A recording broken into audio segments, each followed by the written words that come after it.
Go to your bedroom, stand at the foot of your bed, point in the direction your head faces when you sleep. Now pull out your phone, open a compass app, check the orientation. Which direction is your head pointing? You don't know. You've never known. You've slept in that bed for months or years, and you have no idea which direction your skull is oriented for the 8 hours every night when your conscious mind shuts down and your body enters the most vulnerable, most restorative, most biologically critical state it will experience in any 24-hour cycle. The direction your body faces during sleep, the orientation of your head relative to the magnetic field of the planet you're lying on, has never been presented to you as something that matters. It's not in any sleep hygiene guide your doctor has given you. It's not in any mattress advertisement. It's not in any home design manual published in the last 100 years. And for every generation of human beings before approximately 1880, it was one of the most important decisions in the entire arrangement of a home. I found this in the architectural records, not in alternative medicine, not in feng shui manuals. In the architectural records of European and American home construction from the 1600s through the late 1800s, in the specifications that builders followed when laying out bedrooms, in the instructions that carpenters received about the placement of bed alcoves, in the domestic manuals that told families how to arrange their sleeping quarters, and the instruction, across centuries, across cultures, across every tradition I examined, was consistent to a degree that stopped me cold. The head of the bed faces north. Not sometimes, not as a preference, not as one option among several. North. The head pointing toward magnetic north. The body aligned along the north-south axis of the Earth's magnetic field. Every bed, every bedroom, every sleeping arrangement, from the grand bedchambers of aristocratic estates to the single-room dwellings of agricultural laborers. The bed faced north.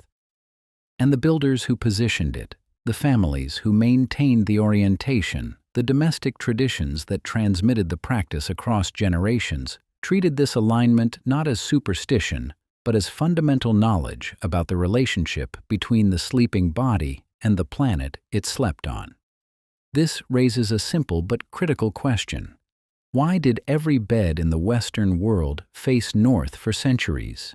And why did the practice stop? The official explanation, to the extent that one exists, is cultural tradition, an old custom, a folk belief inherited from a time when people attributed mystical significance to compass directions. The north-facing bed was superstition, the kind of thing people did before they understood the world scientifically. The practice faded as education spread and rationalism replaced folk wisdom. It wasn't stopped, it was outgrown. Progress moved on. And that explanation would be adequate if the practice had been limited to one culture, one region, one period. But it wasn't. It was everywhere. And the deeper I went, the more the everywhere became impossible to explain as coincidence or cultural diffusion. Go look at the domestic architecture of pre-1880 Europe. In England, bedroom specifications in pattern books and architectural manuals from the 1700s and early 1800s consistently orient the bed alcove along the north-south axis. In Germany, the traditional bed placement followed the same orientation.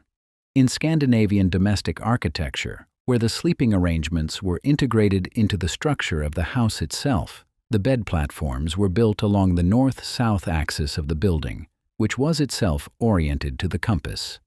In rural France, in the Netherlands, in the farmhouses of colonial America, the same orientation, the same axis, the same direction. And it wasn't just Europe.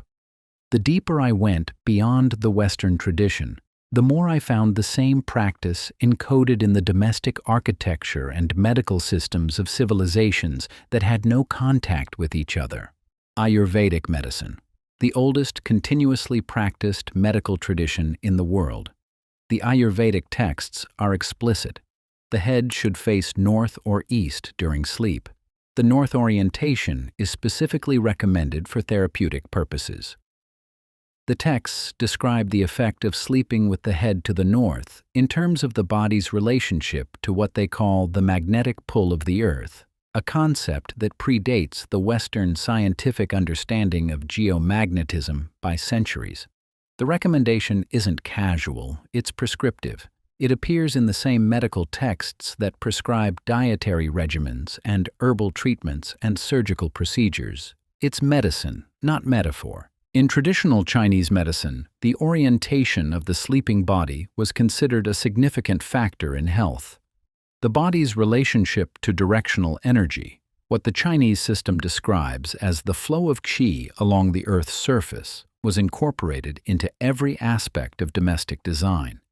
The bed's orientation was determined not by aesthetics or convenience, but by the body's relationship to directional forces that the medical tradition recognized as real and consequential. The pattern repeats with unsettling precision. Vastu Shastra, the ancient Indian architectural tradition, Japanese domestic design traditions, Korean ondel floor sleeping arrangements oriented to specific compass directions, indigenous sleeping practices across multiple continents that aligned the body with the Earth's cardinal directions for reasons embedded in traditional knowledge systems so old that their origins predate any written record. Every culture, every continent, every medical tradition that documented its practices before the modern period. The sleeping body's orientation to the Earth's magnetic field was considered a health variable of primary importance. Not secondary, primary. On the same level as diet, as hygiene, as the quality of air and water, the direction you slept was as important as what you ate. The silence was deafening when I started looking for the moment when this knowledge was discarded in the West. Because it wasn't gradually forgotten. It was specifically, identifiably, traceably abandoned during a narrow window of time, as if they were following instructions they didn't fully understand. The window is the late 1800s, the same window that appears in every investigation I pursue. The period of institutional standardization, the period when domestic life was being restructured by industrial production, when homes were being designed for efficiency rather than for the principles that had governed domestic architecture for millennia. The period when the bed stopped being a piece of furniture positioned according to traditional knowledge and became a product positioned according to room layout and interior design. The deeper I went into the architectural and domestic manuals of the late 1800s and early 1900s, the more I watched the north-facing bed disappear from the instructions. In manuals from the 1850s, the orientation of the bed is still mentioned. By the 1870s, it appears less frequently. By the 1890s, it's gone, replaced by instructions about ventilation, about distance from windows, about the aesthetic arrangement of furniture in the bedroom. The bed is no longer oriented to the earth, it's oriented to the room. The room is no longer oriented to the compass, it's oriented to the street.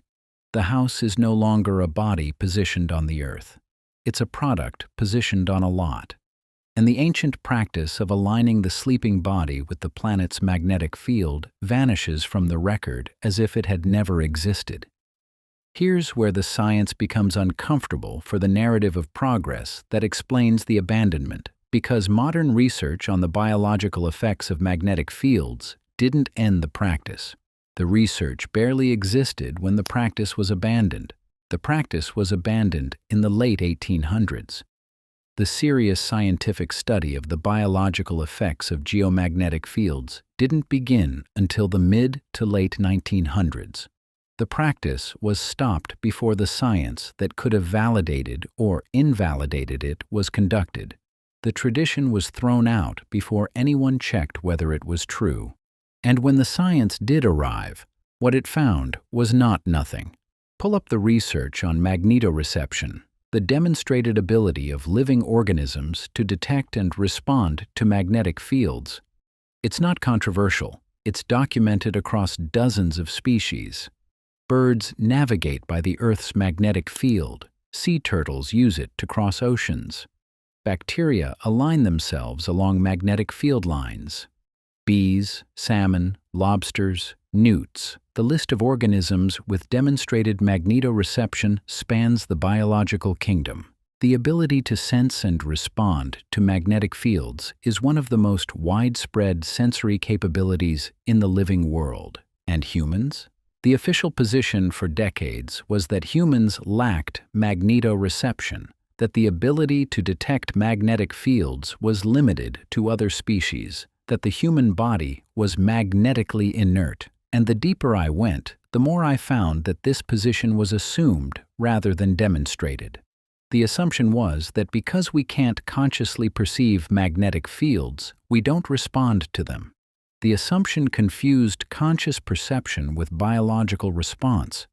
You can't consciously perceive ultraviolet radiation either, but it affects your biology profoundly. In 2019, a study led by Caltech geophysicist Joseph Kirschvink published results demonstrating that the human brain responds to changes in magnetic field direction. Using EEG measurements, the researchers showed that human brainwave patterns change in response to controlled shifts in the ambient magnetic field.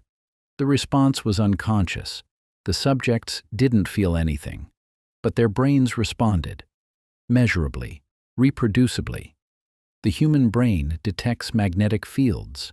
The study was published in eNeuro. It was peer-reviewed. It demonstrated what every ancient medical tradition had assumed for millennia. The human body is not magnetically inert. It responds to the Earth's magnetic field, and the response is neurological. The deeper I went into the implications of this research, the more the ancient practice of orienting the sleeping body to magnetic north started to look less like superstition and more like a precise application of a biological relationship that modern science has only just confirmed. Because if the brain responds to magnetic field orientation, and if the brain is most active in its restorative functions during sleep, and if the quality of those restorative functions depends on neurological conditions that magnetic field exposure affects, then the orientation of the sleeping body relative to the Earth's magnetic field isn't a trivial variable. It's a significant one. Potentially one of the most significant sleep variables that modern medicine has never studied.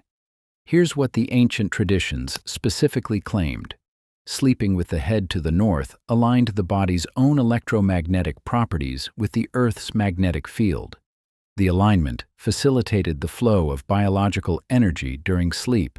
It promoted deeper restoration, better circulation, more complete neurological recovery. The specific mechanisms varied by tradition.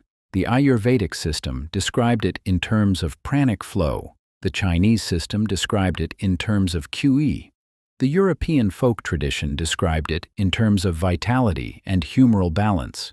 Different languages, different theoretical frameworks, the same practical instruction. Head to the north.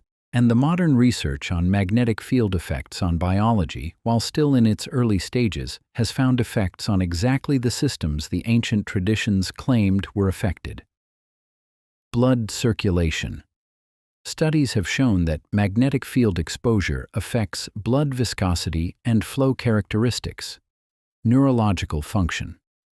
Kirschvink's research demonstrated direct brainwave responses to magnetic field changes.